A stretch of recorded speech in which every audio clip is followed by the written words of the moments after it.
Hi, this is a short devlog of my game Home Improvements, which was created for a game jam that was run over the weekend of the 9th to the 11th, which this was in Pacific time, so minus a few hours. I can't really remember.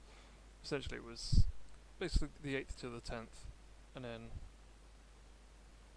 in their time. But yeah, it's the time zones are confusing.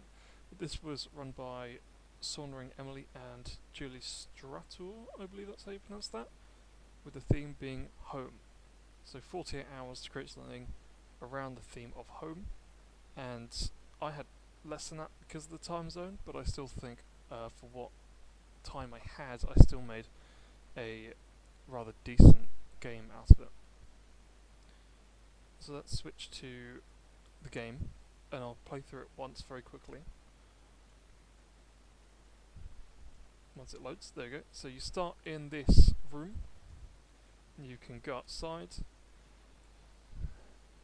The is a bit louder, and you see you have your house, you have a letterbox, and all these trees and plants.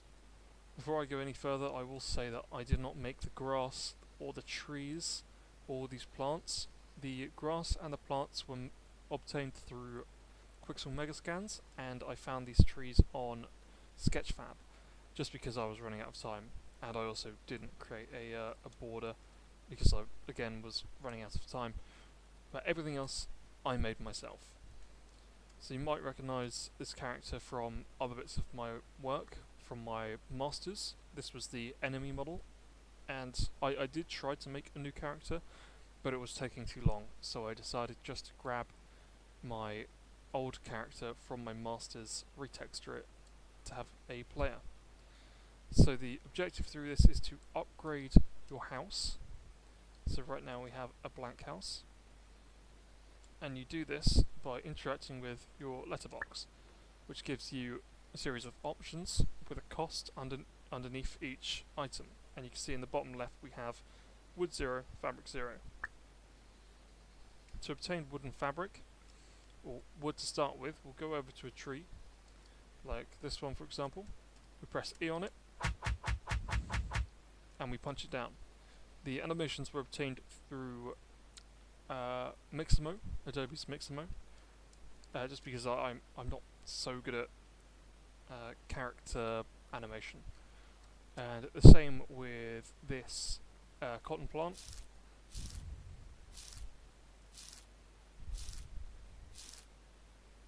Now we've harvested that cotton plant, we have one more fabric.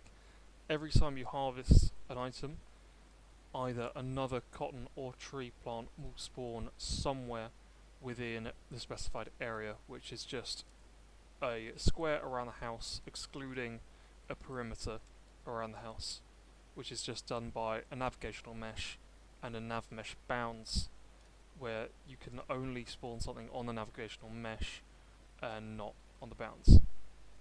So once you have enough, I'm just going to press my 5 key to give myself 1,000 of each. Once you have enough, you can purchase an item, and then when you go inside, the item is now there. So I'm going to buy each item, and every time you come outside, the trees and cotton are all in different places. So here is every item in the house, and then once you have bought every item, you can expand the room inside to be bigger. The inspiration behind this was Animal Crossing. The big difference between this and Animal Crossing is you can't pick up and place down items wherever you want. That would be a stretch goal which didn't fit in with the 48 hours. So let's exit out of the game. The major mechanic of this, which was much harder than I anticipated, was to make it so the item appears in the house, which is a separate level to the outside when you purchase it from the postbox outside. And how I did this was when I purchased the item, it would help if I had the correct blueprint open, which is this widget right here. When you purchase an item, it checks the cost, which I did with a function, a little bit messy, but it's just a generic check if you have the correct amount that you need, and then take that away from your amount. And find the event graph again, go along, and it sets a numerator to what you've purchased. So you've got the upgrade, the chair, the rug, the table, the bed. And then if I can find the right spot, it goes into the instance to say that you have purchased an upgrade. And if we go into the instance, the upgraded item gets added to a new array, which is just purchased items.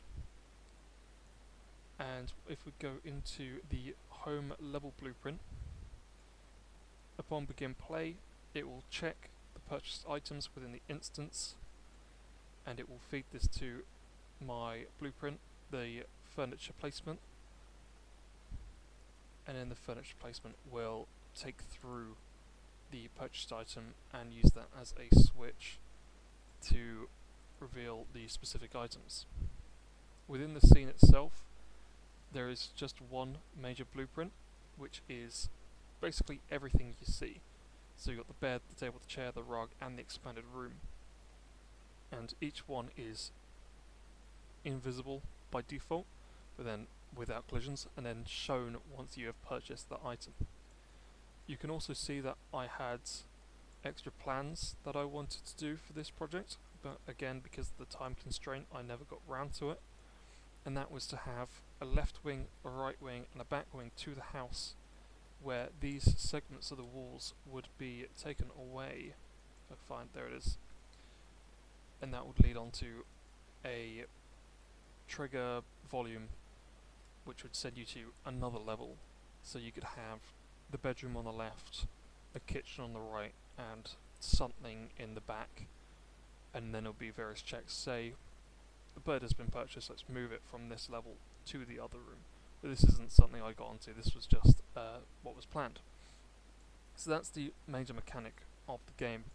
The rest of the time went into creating assets and just trying to fix some odd things.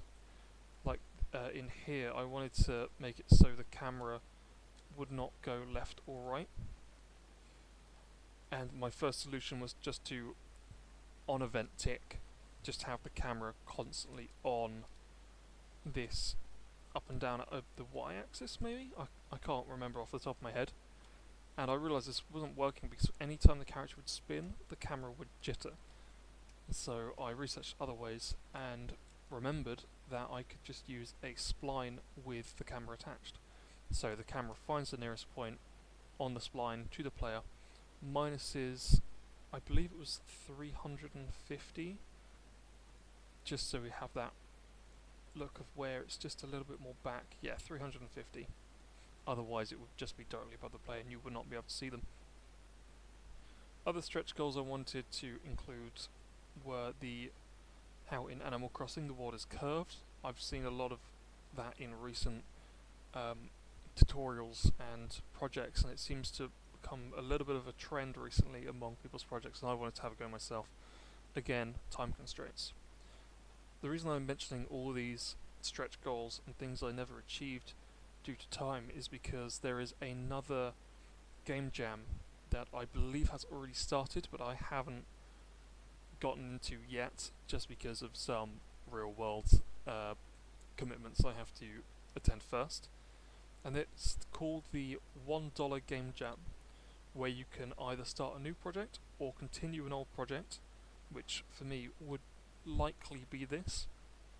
And the goal is, by the end of the month, you need to have it published or posted somewhere where you can earn money from it, and you have to earn $1 to complete the jam.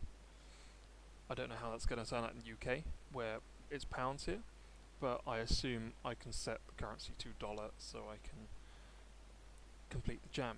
And so all these stretch goals that I was not able to complete, I will use in that jam. As for this jam though, the Saundering Emily X Julie Strata jam, there were 36 submissions, one being one of the co-hosts game themselves. I'm not that was Julie Stratter. I'm not sure if Sonia Emily posted her own or was in a team with Julie. I'm not entirely sure.